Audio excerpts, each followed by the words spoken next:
Hello, everybody, and welcome into the Mean Streets podcast. My name is William Galloway. I'm joined by the esteemed future attorney, Britton Johnson, who's carving his way through his 18th college degree. Britton, how are you? Hey man, four Sweet 16s in 5 years for the Tide. Is that good?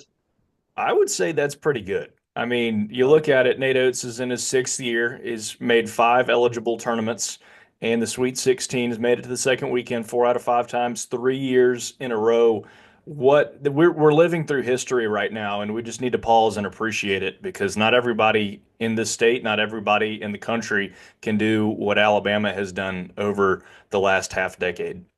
Yeah, I mean, there are some programs that, despite maybe some regular season success, have only made, two second weekends in a decade. And so that's kind of, when you're able to make 4 in 5 years, it's a pretty special run. I mean, I think prior to that, we'd made what, two tournaments in like 12 years?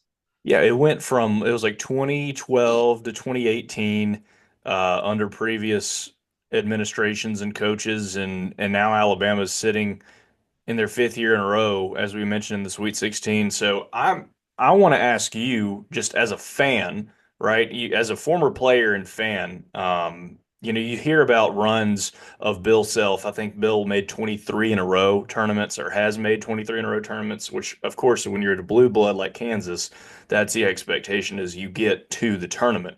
But Mm-hmm. how special is this? Because we have seen the other side of trying to get in and being on edge, so to speak, on Selection Sunday, but being a shoe-in and almost considering a two seed, potentially a little bit of a snub when we could have been a one seed. We're living through some special times right now.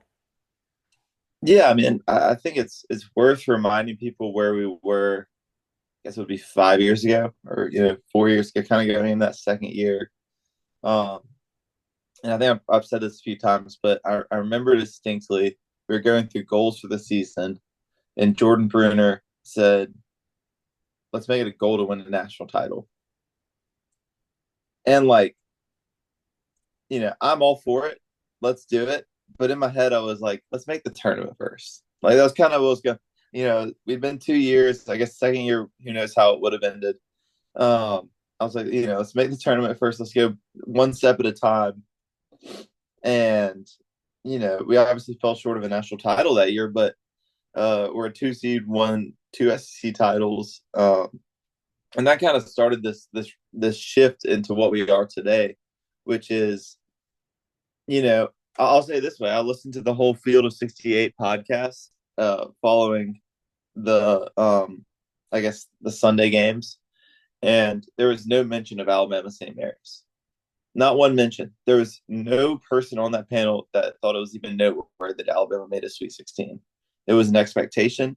It is where the program's at. If you were to list the 10 best programs in college basketball right now, I think you'd be hard pressed to exclude Alabama from that. And so I think that just kind of speaks to where we are right now versus I was looking at some of the KenPom numbers from 2020 and 2019 and some of those years, and to be in the 50s and 60s, and now you look up and it's like, man, we're sixth. That's really a downer. Our defense needs to get better if we want to be, where we want to be. But um, yeah, like you said, we've come so far in a very short amount of time, and it's all Coach Oates and what he's built and the culture he's built and the guys he's gotten in that locker room. And I don't see it really stopping anytime soon. It doesn't mean we shouldn't pause and take it for granted now, but um, as long as he's here, I think we'll have pretty consistent success. Yeah, and that success started this past weekend. Alabama inched to 90 points, beating Robert Morris 90 to 81, followed by you don't want to call it a sleeper, but an 80 to 66 sleeper victory over St. Mary's. Now Alabama finds themselves in the Sweet 16, continuing their religious crusade against the BYU. What are they, the Cougars? Yeah, they're the Cougars, but they're the Mormons to me. That's all I know them as. And as I've always said, Mormonism is a false religion. So Coach Oates is going to continue on his, like you said, crusade for Christ and just bring them the true religion this Thursday. He's going to teach a little ball and oats. So yeah, we don't want to say they were sleeper games, but they certainly weren't, of the highest appeal. There weren't any sexy first round matchups. There weren't any splash big time upsets, but ultimately that results in what we believe is going to be a brilliant second weekend of basketball starting Thursday night through Sunday evening. I think all of these games, right? I think it's what is it, 15 in total, are going to just be gauntlet or 15 games left really in the tournament, but the ones this weekend, eight, I think it's 8 games, are going to be just brilliant. Yeah, I mean, a couple things on that. First of all, I would not refer to the Robert Morris game as a sleeper game because my heart rate was very much up with about 8 minutes left in that game. I mean, we had to put Grant in, and he kind of saved the day. And it was really, I'll be honest, it was really disappointing to see us not come out with the best effort in the first round game. Like we'd kind of come to take it for granted. That's how you get beat. I'm glad we did enough to get that win. And then obviously the St. Mary's game, you don't want to call it boring. I mean, no team has put 80 on St. Mary's in like 3 years. And so you're hard pressed to call a round of 32 game just a boring victory, but that's exactly what it was. And no point in time in the second half, or really even close to the end of the first half, was my heart rate up. It was very stress free. At no point in time did I think we were close to losing that game. Obviously, we didn't get it to 20 or whatever, but um, we were just in control, and it was really good to see us rebound and play defense the way we did. That's kind of what you got to do to win those kind of games. But kind of to a macro point, I've heard so many people complain about the lack of upsets, and I believe this is how the tournament should be every year. Now, I think this year it's a little different just because I think the top seeds are better than the lower seeds are. Like there's a gap more so this year than there are maybe in a typical year. But I think the great side of March Madness is it is the most fun postseason tournament in sports. The downside typically is it is the worst predictor of the best team. It's the worst way of producing the best team as a champion. Whereas this year, when you get actually, for the most part, all of the best teams in the Sweet 16 vying for the championship, what it leads to is you get better product on the back end in these Sweet 16 Elite Eight Final Four games, and B, you're going to get more likely than not the best team fighting for a championship. You don't get them to lose some random game against an 8 seed after the 8 seed shoots 15 for 30 from three. Um, I think I love first round upsets. Like they're super fun, but our goal should be to have the best team win the championship and have the best product. And I think this is ultimately going to produce that. So, Britton, as you say that, I think about the way the committee ranked the teams, right? And well, I guess this is what I had just pulled up is an old selection. But when you think about the top 16, right, and you look at the bracket and how many teams of those top 16 that the committee originally ranked are left, Arizona and Duke are obviously in there. Your only upsets. You got BYU. You got Arkansas, who got a big win over St. John's. You got Ole Miss, who could certainly make some noise. Michigan just outside of that top 16. And so I think it does due diligence to the committee, who's done a really good job in hearing from guys like Greg Byrne, Martin Newton, and then Dr. McClellan, commissioner of the SWAC at the Birmingham Tip-Off Club, of the processes that go into that. Hearing those details and then seeing now that you've got, whether it's, I think, 11, 12, or 13 of the top 16 playing in the second weekend, shows they did their homework. They were correct, and a year of non-upsets is not a bad thing because that's going to result in better basketball. So I think looking at those numbers of those top 16 teams, a majority of the original ranking being in the second weekend is significant. You mentioned something about the first game against Robert Morris. Certainly not a sleeper. I was referring to that St. Mary's game as a sleeper, but Grant Nelson coming back. Let's dive into that a little bit because I mean that shows his heart, his tenacity, his love for the Alabama program. But Coach Oates telling that story in the post-game press conference of looking down the bench and Grant saying, "Hey, throw me in there. I'm ready to go." That is significant, and I think shows who he is as a competitor, and he's willing to put the pain aside for his team to achieve what it needs to achieve in order to advance. Yeah, I mean, regardless of how the season ends, and I'm hopeful that it ends in a championship or a Final Four or just an awesome run. Um, Grant Nelson is a legend in Alabama basketball, and we've talked about it throughout this year. It's kind of been up and down for him. He's had some moments where we've kind of wanted him to be more aggressive offensively, where he's kind of struggled at different points on each end of the floor. But at the end of the day, that dude has competed his tail off for Alabama. In the biggest games, he's always stepped up. And he's a dude that, if you're in a foxhole, you want Grant Nelson in there with you. And so he's proven that time and time again. And I mean, I think it was already set in stone prior to this tournament, but him doing that and this 215 matchup and coming in and I don't know if the stats are going to necessarily reflect he just came in and dominated, but he really did kind of shift the game.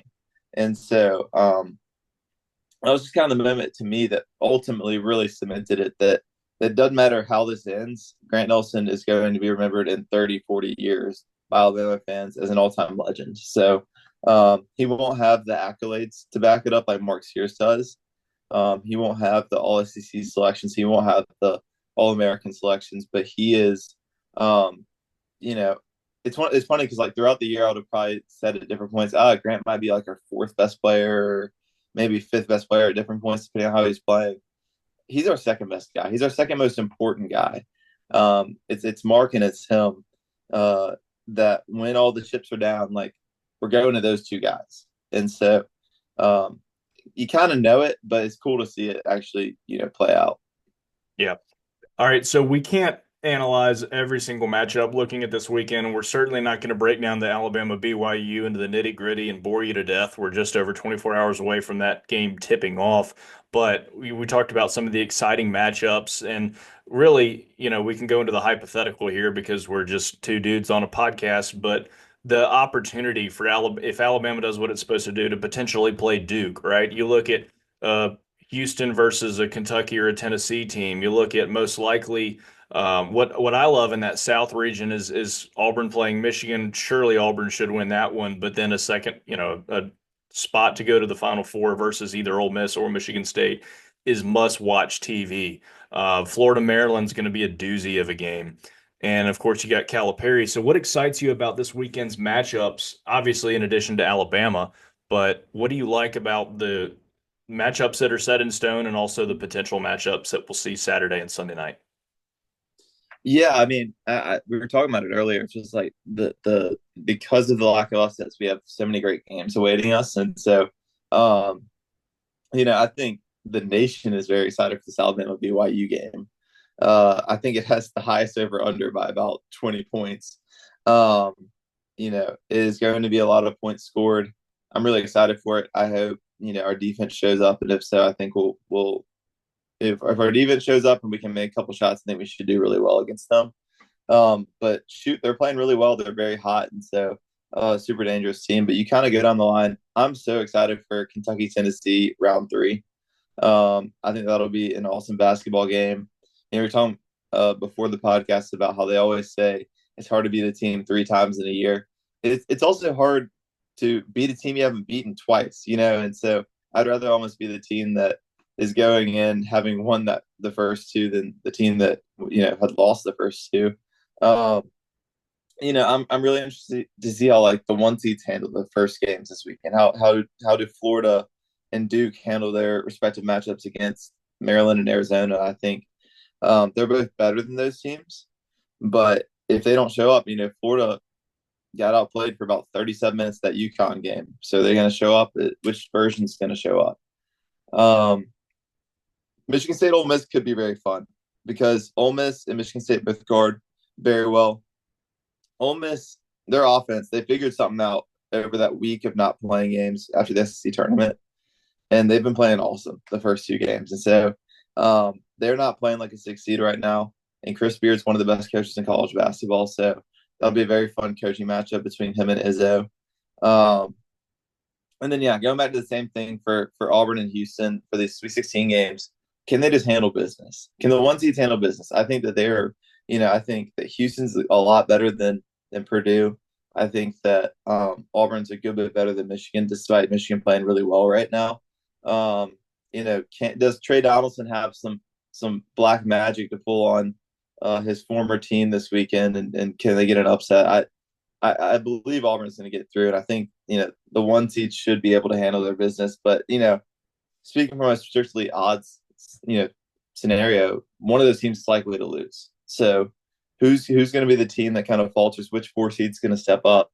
And it sets up for, I think, a great Elite Eight, especially if those one seeds get through. I mean, uh, Alabama Duke, that's prime time. I think Duke's arguably the best team in the country right now. Them and Florida have kind of been the favorites throughout this whole thing. And I mean, Cooper Flag, their whole team is awesome. 1 through 8, they have the best rotation depth wise. You know who has the second best rotation 1 through 8 depth wise? The The Alabama Alabama Crimson Crimson Tide. Tide. And so it's gonna create an awesome matchup, and I think we're gonna try to speed them up and get them to play our game. And if so, it could create an awesome matchup in New Jersey. Not to mention, I mean, between the amount of Alabama alumni in New Jersey, coupled with the amount of bandwagon fans from New York and New Jersey for Duke, I mean, it's gonna be a packed atmosphere. I'd say there are enough bandwagons to make it about a 70-30 crowd, but hopefully we get some of those New Jersey plates that I've seen throughout the years in Tuscaloosa to head back up home and cheer on the Tide. Drive those Jeeps back up the Yeah, East Coast and those get them to yellow the plates, Prudential just Center. um, but yeah, I think if we're fortunate enough to get a Houston Tennessee matchup, I pick Kentucky in that game for whatever it's worth. But if you get Houston Tennessee, that is going to be an absolute grudge match, and Yeah. it's going to be just a war of attrition. And so, who is going to um, just kind of survive that game? So it's going to be a bloodbath. I don't think that when you look at Purdue's schedule, right? They beat High Point by 12. They beat McNeese by 14. Like you're going into a whole different level of tournament playing a team like Mm-hmm. Houston. And I think Auburn is the same way that, you look at their draw, and obviously Michigan's a good team. Creighton is a good team. As a 9 seed, kind of had some regular season slip ups, but a team that played a program like UConn, and then they run into Auburn. You kind of have to have a certain caliber, right? For I'm going to figure out how I'm going to say this correctly. You have to have a certain caliber and a certain skill set to beat Auburn. And I think the teams that can do that, right, are the Dukes, or the Houstons, or the Alabamas. I don't necessarily think Auburn is going to find a way to slip up until you get to this. I guess they're playing Friday, so a Sunday matchup and or the Final Four. And the same way for Houston, the same way for Duke. Like these, we talked about it top heavy, and I think I kind of made some fun of some big time announcers on social media for saying, "Oh, it's all chalk." Well, this year is kind of the year of chalk, and that's the way it played out, and that's why those guys are the experts, and that's why I'm on a YouTube podcast. So, um, the these big dogs, right, blue bloods and new bloods, are going to play schools that they're going to have a pretty easy time with up until this weekend, the second half of this weekend, and then possibly the Final Four or the national championship, which bodes well for really good basketball moving forward. Britton, you talked about some of the coaching matchups, and as we kind of move from the tournament, let's look at some of the coaching carousel moves that have taken place. Will Wade is headed to NC State. Obviously, you've got Richard Pitino going to Xavier as of yesterday, so some shakeup in the Big East, but coaching changes all over the country. The West Virginia coach going to Indiana, which I don't know. It just the timing of that makes it seem like an emotional decision. Obviously, that's a very good pickup for Indiana. But after West Virginia getting snubbed and then the coach jumping ship, that is certainly something. What do you make of the coaching carousel and what's happened over the last couple days and then really the last week and a half? Well, first of all, congrats to Coach Brian Hodgson, getting the South Florida job. Super exciting for him. It was funny. I guess it was I think it was 2 days ago now that this news started to come out, and it started as him basically about to sign for the UNLV job. And so I was, getting ready for him to head to Vegas, and then all of a sudden, it flipped and he went to South Florida. I think that'll be awesome. It'll be great in Tampa. I think he's already brought like 3 of his guys from Arkansas State. Um, so he's going to kill it there. Super excited for him. Uh, as for the DeVries hire to Indiana, I think that's been set in stone for about like a month, and I think they played out that last few games like it wasn't set in stone. But I think that that he's known he was going to take that job for a little while. Um, so that was really interesting to hear. And then Will Wade is going to be awesome at NC State. And can you imagine you're Duke or North Carolina, you're these blue bloods, and you're gonna have to deal with Will Wade probably like twice a year, if not three times for the next 10, 15 years. I mean, that sounds terrible. I think as much as I probably at points did not like him when he was at LSU, I could speak to most Alabama fans, that probably would agree with me in saying that he is an unbelievable basketball coach.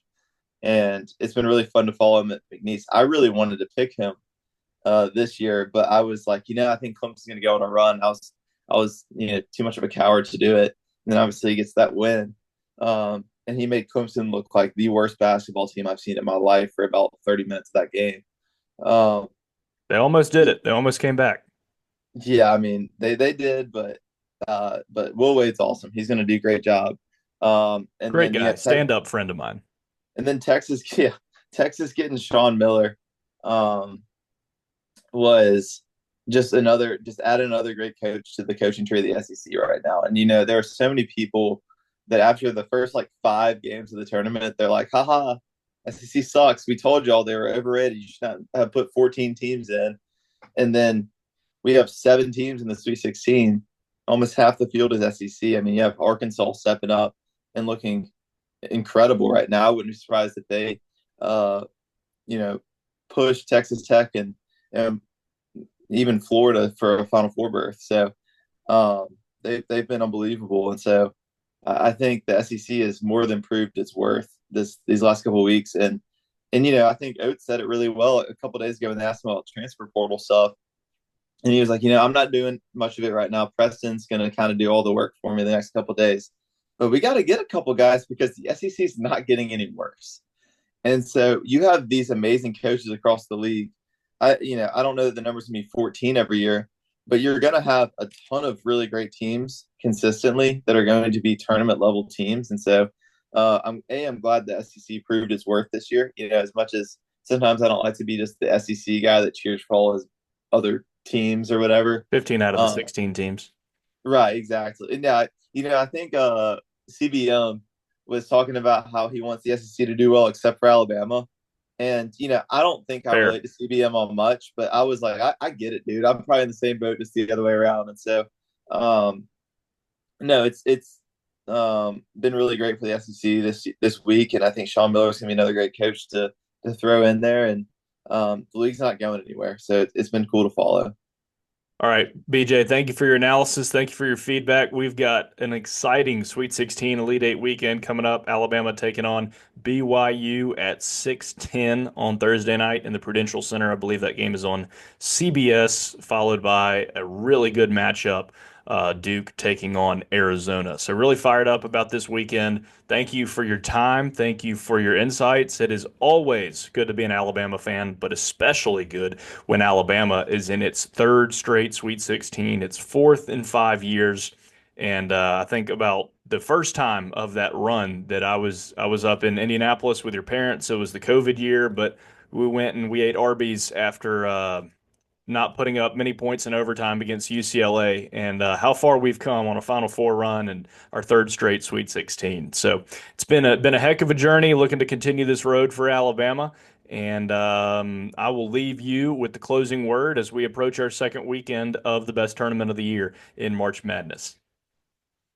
It's what's so exciting about having a special team and going into big games like this is that potentially um, program altering chapters of the story of Alabama basketball are about to be written. And so you go in there expecting for the legend of Mark Sears to grow. I think we're going to get him some off ball catch and shoot looks this week and get him going from three and hopefully get him hot. But you don't know which guys to step up. Is Aiden Holloway going to hit a big shot that helps lead us past Duke? It's stuff like that. So super excited to hopefully record a podcast with you next week previewing our Final Four matchup. But roll tide, enjoy this weekend. This is Christmas on steroids right now. So excited to see the next chapter written.